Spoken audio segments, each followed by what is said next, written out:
All right, everybody. Welcome to episode 4 of the Pickleball Wisdom and Wellness podcast. I'm your host, Austin, the Amazon man. And today I have a special guest, Connor Derrickson, who's also a fellow St. Pete resident. He's part of the Crescent Lake Yep. Pickleball crew.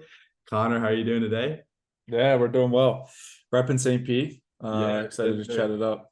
all right, awesome. So Connor is a sports performance coach like myself, and he's working with a lot of pickleball professionals. He's been traveling with athletes like Catherine Parento, and he's been doing all the stuff behind the scenes and training people in the shadows so that they can perform to the highest level when they're on the court and in those tough situations and long days.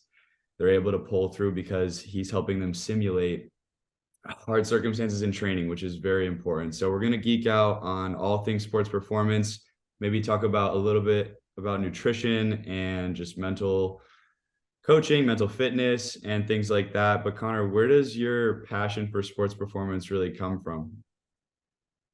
Yeah, so I started in baseball. So I bounced around from a different couple different colleges, like as a strength and conditioning coach, and then I started working in professional baseball with the Minnesota Twins. That's kind of like where it hit me, where I kind of fell in love with sports performance. I was there for 2 to 3 years, and then kind of dove into a little bit more like one-on-one training, a little bit of virtual stuff, and then jumped right into pickleball like the last like 9, 10 months. But like I was just a mediocre athlete at like playing baseball in college and whatnot. Never could make it to get drafted or anything like that, or even play like a high Division I school. But I just love helping people out, right? Like helping people reach their potential, because there's so many talented and athletic people out there that just don't put in the work or don't really know what to do off the court. So like I like helping kind of be that resource and bridge the gap there and just help people out in that aspect. It's a lot of fun, man. That's awesome. Now, what would you say the percentage is for importance of off court versus on court? And this is any sport, like not even just pick. Yeah. What do you think the breakdown is? Because I think you're right. I think a lot of people are confused about how much time should I dedicate to being in the gym versus how much time should I dedicate to my specific sport and the skills required. So how do you like Yeah. navigate? Yeah. And it's different. It's different for most athletes, right? Like if I have somebody that's coming from a tennis background, they play, let's say, Division I tennis, and they have 4 years of collegiate strength conditioning background, right? They're probably going to be a little bit better off than someone coming in that didn't play a collegiate sport, didn't have a strength coach, like they have no background, they don't really know how their body moves, they don't have like any movement awareness or body awareness. They're going to start in like two different areas. So someone coming in that's super fit, understands their body, maybe their lowest hanging fruit, the bucket they need to fill the most is like skill and playing the game, right? Yeah, Whereas like maybe you got someone that's super raw, super talented, never touched a weight in their life. It's like, all right, well, we know what we need to do. You know what I mean? Like we know where our lowest hanging fruit is. So it does yeah, vary from person to person. But right now, I feel like it's going in waves, right? Like last year and like 2 years ago, before I was even in pickleball, it's like nobody really knew about off court training. Nobody really was into it heavy. They're just trying to get better and they're trying to play right games and they're trying to drill and get better at the sport. Now it's like, all right, everybody's pretty good and everybody's been doing that for so long. What else can we do? So like now people have trainers. Now people are putting in more work mentally and Hmm. eye tracking, visual, and then everybody's going to kind of be doing that and then it'll go back. So I feel like it'll always kind of be in somewhat of waves. For sure. I agree. It's definitely a case by case basis. I mean, when I was in college and I played college basketball for a little while, I was so shocked with how many kids who are 19, 20, early 20s, and they didn't know how to lift properly. Sure. They Yeah. didn't know foundational movement patterns. And I was Yeah. literally having to like coach them just because I had a trainer growing up and I had Yeah. learned functional movements and I understood the basic compound lifts. But it was almost like they were handicapped and I was trying to guide Yeah. them through and they don't really know their body. So I feel like it's also really important for people to understand if you don't have these functional movement patterns down and your brain doesn't have them down, you're not going to be able to form an optimal neuromuscular connection for any sport, especially Yeah. pickleball, when it requires, like you said, so much eye tracking and Yeah. visual things too. You're adding in Yeah. the visual piece, but then you're also requiring a lot of quick lateral movements, explosive movements. Yeah. And if you don't train those patterns, that I feel like that's how injuries happen. Yeah. So what do you think is the biggest return on investment for people who, let's say, have gotten a good base and they feel like they have a decent amount of on-court skills and they've been working on that and they're really trying to transition and focus on working the off-court stuff, the Yeah. mobility, the stability, the strength, and all that? What's the ROI for these kinds of people? Yeah, if they have the base, they have the base knowledge, they know like how their body works, like base fitness, they have their paddle skills, they're good there. It's like, all right, now let's get into the fun stuff. Let's start working on actual speed, agility. Let's work on first step quickness, change of direction, as well as then we can kind of go into what movement capabilities and where are your limitations like movement wise, right? Like Yeah. whether it's thoracic spine mobility or just like rotation in general, hip mobility, different things like that. Where are you limited? And let's correlate that to where you're limited as to like, what do you struggle with on the court? Are you struggling with the two hand backhand? Are you struggling with whatever it is? Yeah. Getting into your hips, whatever it is, maybe something at the kitchen. We can kind of bridge those, right? Like that's why it's kind of nice if you have a trainer and you have a coach that's like kind of looking at film, or and you can kind of collaborate together and be like, all right, this is what I see, and then Right. he or she can tell me what they see, and it's like, well, most of the time it usually links up. It's like, well, he or she can't get into her right hip, and that's why they're like, whatever, popping a ball up when the ball's Mhm. at a right foot or something like that. Um, so I think that's like the next step is that kind of collaboration, because that's like where you see like, or what I saw like when I was in professional baseball. It's like you have the PTs, you have ATs, you have strength coaches, you have, let's say we're working with a pitching coach, then you have like a sports scientist.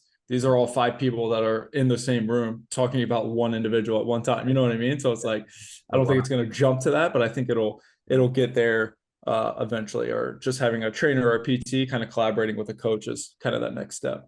Yeah, and I think, like you said, it's so important to actually make the link between, okay, here's your movement limitation, and this is how it's limiting you Yeah. on the court. And then you're going to the root cause. You're not just guessing, right? Like, okay, like, why Yeah. did I pop that ball up? Or that's why I think it's so important, like you said, studying film, but also having somebody that understands like human movement really well and can break down Yeah.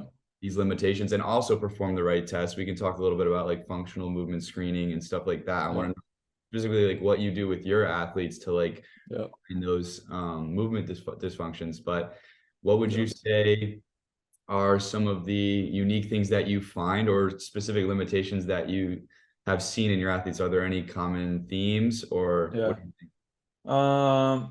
Like thoracic rotation is usually limited to their non-dominant hand, like Wow. turning towards their non-dominant hand. Yeah. Um, that's a common one.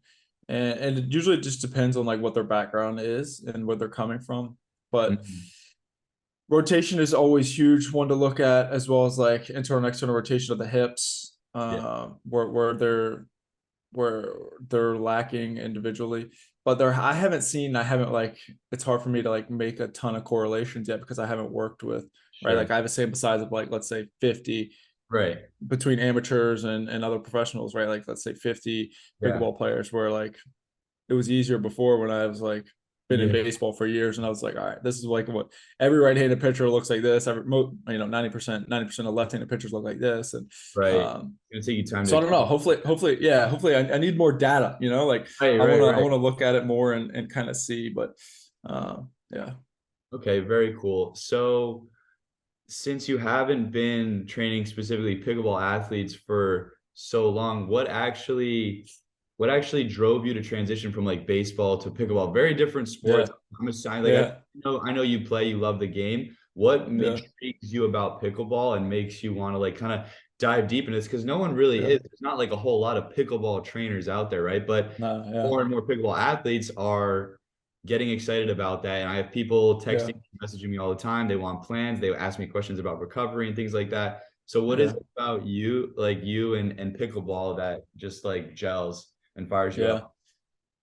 yeah. I was like, so Catherine and Athena came to me, and I was like, so I picked up a paddle like twice during COVID, and Yeah. uh, so like that's kind of like they helped me make that bridge and that gap. Like I wasn't fired up about pickleball for the first 3 months I was traveling, like it was cool, like, and I Yeah, was just kind of like getting the lay of the land, and for sure. they kind of brought me into this world. And then I was like, this is, I don't know, like I fell in love. It's awesome. It's fun. I enjoyed playing it. I enjoyed watching it.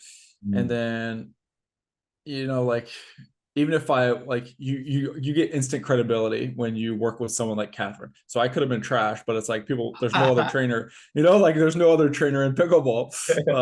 And I'm like with Catherine, who's very talented. So it's like instant credibility. Right. Luckily, I was like, I'm halfway decent. So I was like, Yeah, yeah. but like it just kind of fell into place. And then, so the first like 3 months, like I wasn't like juiced up about pickleball. And then like, Mm. over the past few months, it's like, like I've been in, let's say in pickleball for 9, 10 months. Like it feels like 3 years, like pickleball world Yeah, just like rolls and changes so fast.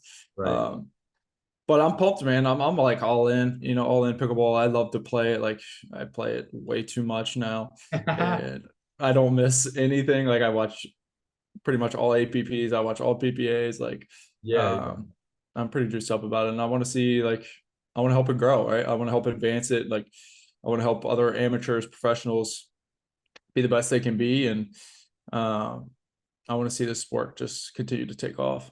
Yeah, me too, man. I love what you're doing, and I think it's super awesome. So, talking a little bit about amateurs versus pros, what would you say are some things that amateurs can really focus on off the court to really Yeah, bring their fitness game and their recovery game to that pro level where they can actually last a long day and be able to compete at a yeah, high level, day in, day out, because it's like 3 consecutive days if you're playing all the events, maybe four, right? So, yeah, what do you think are some key things that the amateurs can work on, in the yeah. weight room or off the court? Yeah, it's tough, man. Like I don't think amateurs still understand like how tough like an actual like No. Thursday, Friday, Saturday, and Yeah. potentially Sunday tournament is. Like, especially if you're like not going 0-2, like it is Right. tough. It's tough. Like it's long. I'm tired. Like when I go to tournaments, I'm not even playing. I'm like, dude, what the hell? I'm more Exactly. tired than you, Catherine. Like, why? Uh-huh.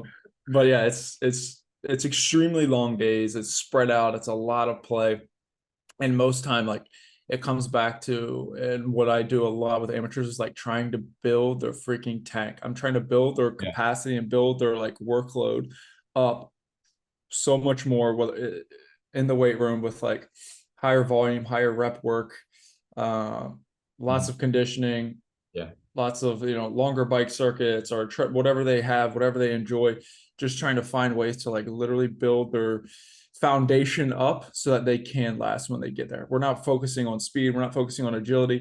That Yeah. stuff comes way later. They need to like Yes. Yes, for sure. I agree. basic strength, basic conditioning, and build the tank up a lot larger than what it already is. And then because everything else kind of pulls from that, and then we can get fancy later. Yeah, you got to have that foundation first, right? Yeah, That's the key. for sure. So, also just kind of getting a little bit more practical here for just any general pickleball player, pro or amateur, what would you say would be a good sports specific warm up and cool down? Like walk us through one of Catherine's Sure. warm ups, for example. Sure. Yeah, so typically in a warm up, I'll have like around 5 components. So depending on where we are in the country and like the temperature, it varies. But uh, during a warm up, I'll try and increase blood flow, Yep. um, increase body temperature, some kind of dynamic stretching, some kind of like central nervous system prep. So whether that's speed or throw, something heavy Wicked or stuff. light. And then fifth one, something to like get the athlete, if especially if they're going into a match rate after that, something to get them locked in mentally. Yeah. So increase blood flow, increase your heart rate, get the body warmed up, some kind of dynamic stretching, get them moving. CNS prep is huge. So like do something fast before you go on the court. A lot of people like will sit into a static stretch, or even if it's dynamic, it's a little bit better. But like you don't want the first time you sprint or have to move actually quick or react to something to be on the court. So like do Yes. something, yeah, do a couple sprints, do a couple lateral shuffle, like something high intense Right. before you go on the court. And then something mentally to help yourself lock in, whatever that is for you, whether it's like, something that you need to focus on, doing different ball drops, like Yeah. something to lock in on the opponent, on your game, and so that you're ready to rock and roll. That's awesome. And just to clarify for the audience, and you can correct me if I'm wrong, but I'm pretty sure Connor is saying when he says central nervous system prep, he's not saying Yeah. go do 20 sprints and exhaust yourself. He's saying Yeah. No. short bursts, little short sprints to get the central Yeah. nervous system ready and primed to be able to sprint, to be able to run away from that tiger, to get yourself Yeah. already in that sympathetic. Because, like he said, if you're just sitting in a static stretch and you're doing slow breathing, then you're going to be mostly in parasympathetic. Yeah. So it's about Yeah. that balance, right? You need a little bit of arousal to be able to compete, but you also don't want to be so aroused or pre-fatigue yourself, which a lot of people do Yeah. just generally before they even lift. Like I tell people, just general clients, if you're warming up for more than like 15 minutes, like you're going to fatigue your system to a point where you're probably not going to get the most out of your actual Yeah. workout, right? You see Sure. people Yeah. on the foam rollers for like 20 minutes. It's like, no, like that's too much, right? Yeah. So, 100%. so now like moving towards the cool down, especially like when you know that you have to play the next day, how important is that cool down after that last match? And maybe Yeah. talk a little bit about like sleep and some recovery modalities that you can do immediately after to like jumpstart the process so that you can be ready to Yeah. go again the next day. Yeah, that's a beast because of like different people's schedules. And it's like, all right, let's say, like we've we've been in a lot of like bronze and like late matches where you're like, it's like Yeah. 7, 8 o'clock. It's like you got to Yeah. get food Food. and you Yeah. got to go home. And like, so like at that point, it's like we're always assessing like what's most important right now. So assuming, let's say it's an early day, you win your semi and you get to go home at 4:30.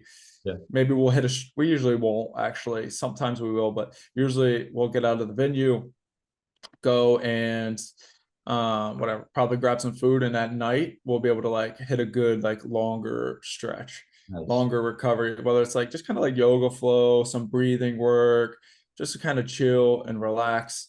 But the like three most important things are like definitely food.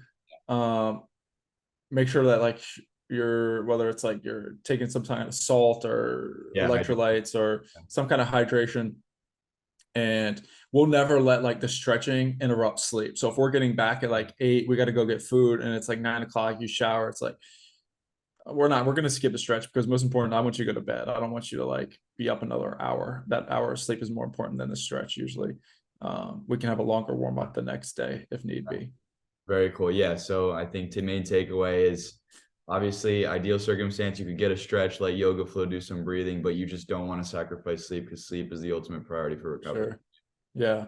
And then like if it's like if you're not doing anything, it's like, all right, dude, like go stretch for 5 minutes immediately after your game. Like everybody's got 5 minutes right after your last game. Yeah. Take Yeah. if you take a loss, like take 5 minutes to stretch, think about how that game just panned out, and then move on with your day. That's good. I think that's important. What do you think are some good mental strategies? Like, let's say you like an athlete has a crushing loss in like the semis or just misses like getting into a medal match, and they're Yeah. like I'm too bummed to really like focus on my recovery. I just want to kind of like Yeah. sit with this loss and be disappointed. How do you like move past it? How do you recommend the athletes kind Yeah. of like deal with that and also like have a short memory in the sense of like, okay, the past in the past, how can I learn from it? But not you Yeah. don't have the time to like over analyze it when you're in the middle of a tournament, right? And like Yeah. 2 weeks later, you can go watch the tape and you can say, okay, like this is probably why we lost and this is how I adjust. But mentally, how do Yeah. you reset yourself so that the next day you can come out fresh and you don't take those mistakes or those heartbreaking losses into the next day? Because I see a lot of people Yeah. struggle with that. And I think it's a tough question. I think it differs for everybody. Yeah, I agree. The one thing about pickleball, the greatest thing about this sport is that there's always another opportunity the next day. You know what Yes. I mean? Not many Yeah. sports you get that. Right. Second chance. Yeah. Yeah. But it depends on the match. So let's say we lose a tough match and you're going to play a bronze, or you're going to play the back draw. We have 15 minutes to whine and cry and do whatever the hell it is you do. Yeah. But after that 15 minutes, like it's over. We're not talking about Right. it anymore. You're not going to blame me. You're not going to blame Yeah. whoever. You're like, no more blame. You can blame me before that, like, or after, or whatever. Yeah. But 15 minutes, because At then a it's like time. you That's got to good. move I on. like it. Yeah, I like it. Yeah, like set standards with it. Mm. If it's end of the day, it's a semi, it's a gold medal match. We do 30, or I'll do 30. You can be pissed, and like, and there's a lot of feel with that too. Like, and that's like kind of the art of coaching. Like Right. sometimes you just gotta let people like be pissed and like Mm. I'm not gonna go and like, hey, we need to go do this. Like after a huge Uh, loss or a yeah, tough loss, it's like I'm yeah, just gonna let you be with shit it. sit in it, you know, like just be with it. Like I don't want to be that guy. Like so a Okay. lot of feel comes into it. But I think setting standards definitely helps. Like if you're playing the back or you got to go play a bronze after that, like 15 minutes, think about it. Don't think about it. Be pissed. But then Yeah, after that, like it's time to lock in and yeah, start focusing on the next match. I love it. Yeah, you got to stay present and then yeah, process the past. But then if you're letting the past affect your present, then it's gonna Yeah. impact your future. It's And I think journaling's good too. Like if like end yes. of day, like journaling at the end of the day Oh, and at the end of a tournament. So yeah. you're journaling Okay. Thursday, Friday, Saturday, Sunday, and then end of tournament journaling. That's really good to look back on and be like, this is how I Yeah, handled this loss, how I handled this win. This is what I can kind of improve upon. I think Little it's things, great. man. It's like it's Yeah, so many little things that like separate you from the pack, like journaling, journaling. training, like these little things that might make you like 2% better Yeah, but take a lot of your time and a lot of commitment. You know what I mean? It's like yeah, a lot but of work. it makes a difference. But it's like who's gonna be committed to that, right? And who's gonna make Yeah. the investments in themselves by getting a trainer. And I want to Yeah. talk about where you see professional pickleball specifically going in like 5 to 10 years, because Yeah. you like you mentioned before, the game is evolving and people are starting to analyze their film. They're trying to hire coaches and things. Do you think Yeah. pickleball is kind of going to follow the footsteps of other sports where we're going to have pros making enough money to where they're going to have their own nutritionist or personal chef that's traveling and cooking for them? They're going to have their own specific mental coach and maybe their own Yeah. like same strength trainer. I know like Tyson, for example, has a bunch of coaches and people that work with Yeah. him. Obviously, Catherine has had you, and I feel like Tyson and Catherine are two of the most like well respected athletes, like pickleball athletes, and Sure. because of their like on court tenacity and also just like Yeah. they're known for their dedication to recovery and to training and all the Yeah. off court stuff, right? So where do you see pickleball going in that Yeah. respect? Yeah. And I mean, I guess it all comes down to the money, as we all know. But Yeah, as we both have seen, like the more and more money keeps getting poured in, I think that it's going in the right direction where people are investing in themselves, right? If yeah, we can yeah, continue to invest in ourselves, that's only going to push the game further. It's going to advance the game. It's going to weed out these unathletic people. It's going to weed out like any of the fluff, which is good. People like to watch. They want to watch the best product. They don't want to watch yeah, low. exactly. You know what I mean? They want to watch the most athletic, the most talented. Right. Yeah, I see it. I see players having a team more so, you know, and uh, because that's what it's going to take, right? Like you might be bringing home a little bit less money, but you'll be investing in yourself. So I kind of see most people having some kind of trainer, PT kind of person slash somebody like maybe a manager or someone, because like it's a lot. Like when you have sponsorships and trainers and coaches and like having to book your own travel, like it's like you're a Yeah. road dog, like it's a You're lot right. on your plate, like Sure, for sure. uh so I do see people having teams, I mean you see it now, but I see it even more so like to be at the top, like everybody's going to kind of have a team and system around them. Yeah, and also I think another big return on investment in forming your own team is it's helping you expand your longevity, and that's something I wanted to ask you. Yeah. So it's just I feel like a lot of people are sometimes sacrificing performance for overall longevity, or they're having trouble balancing it. Like, how do I maintain the top Yeah. of my game and perform at a high level without it sacrificing my mental health, my physical health, just Yeah. my general well-being. So what do you think are some of the keys to optimizing that career longevity, and how do you think a team can assist in that? Yeah. Yeah, I think having a team will help the player, the athlete, be able to, because when you're in it, you're looking at your day to day and what's next, right? I got San Clemente, I got MLP the following week. Like having a team in your corner will help you zoom out, look at it from like this 30,000 foot view, Mm, and look at your career, look at where you're at, and be able to tell you that it's probably beneficial for you to not train for these 2 weeks, to take off this month, right? If you can do it and you can afford it, like let's take a whole month off. Let's take a week off from lifting. Let's take a week off from playing. Let's ease back into things, and then we'll ramp back up. Because right now it's a long season, you're traveling, you're playing every event, like odds are like just risk of injury just it's Yeah. increasing, right? Like if you're Yeah. going to be playing everything, uh, and staying locked in for all those events, traveling, working out, it's a lot on the system. So I think taking time off, like finding blocks and periods, kind of like Catherine's does, AL does, to take some time off, and that team will hopefully help you zoom out and kind of take a better approach to that. And just kind of Absolutely. like what I like to call it is like load management, right? Like that's what Yeah. it's going to come down to. Like, can AL at 16 years old have effective, which I'm sure she does because she probably has a team around her, have effectively manage her load as she ages and Yeah. grows and gets older. So, and that's something that I've found challenging for me too, is that periodization, right? Like you're alluding to. Yeah, And when you have a coach that has that outside view and you're seeing, especially if you have like a Whoop, for example, and you can see yeah, your athlete's recovery, sleep, the monthly trends, you have somebody who can analyze that data and also yeah, just subjectively hear from the athlete, like, okay, this is how I feel after this workout, et cetera. And yeah, this is how I'm feeling after these tournaments. It's very tricky, especially with pickleball, because there is no real off season. So yeah, it's like all about how do you maintain that strength and how do you make those gains in the gym that yeah, will improve your encore performance while still having to travel and eat yeah, good and do all these things like journaling and mentally stay sharp, right? So yeah, like that's another huge value of having a team and having a coach is having somebody to help you auto regulate because it can become yeah, overwhelming for you to do it by yourself. I mean, yeah. honestly, it's It's a lot, very man. hard to manage, right? Like It's a it's lot. yeah, it's difficult. Yeah, and that's like the first time, like whenever I'll get a professional, like I'll get their events, what they plan on playing, Yeah, and I lay it all out, right? Like I have this big Excel sheet.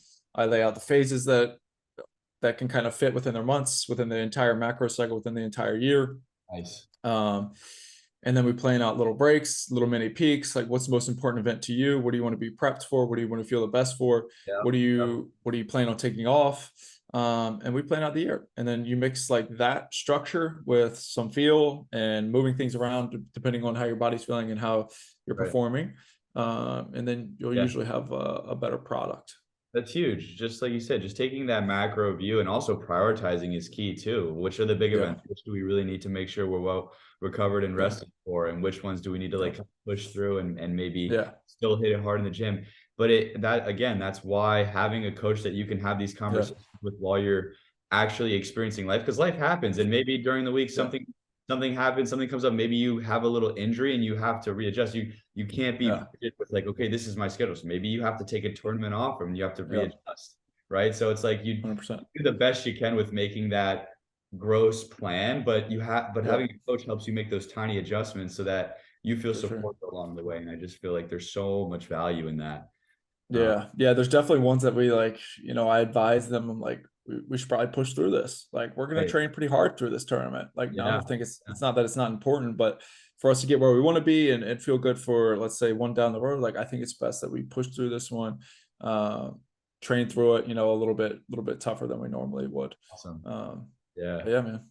Big, big. Okay. So kind of running low on time here. So I have a couple rapid fire questions for you. So just general, like first thing that comes to mind, what's your favorite form of cardio? If you had to choose. And you could say pickle. Giving to athletes is definitely an assault bike, just because they Oh, for hate it. It's yeah. tough. Graham hates it. Shout out to Travis, Graham, you know. Graham Nico. He's been struggling with the assault bike. That thing is humbling, man. Yeah, it's humbling. It's humbling. Yeah, I love an assault bike. I Okay. love a good. I love it. Assault bike. So get on the assault bike, everybody. What would you say some ideal, you can give one or two examples of like a pre or post tourney meal if you have a long day. What would be an ideal like breakfast and then maybe Yeah, dinner at the end of the day? yeah. Let's say pre.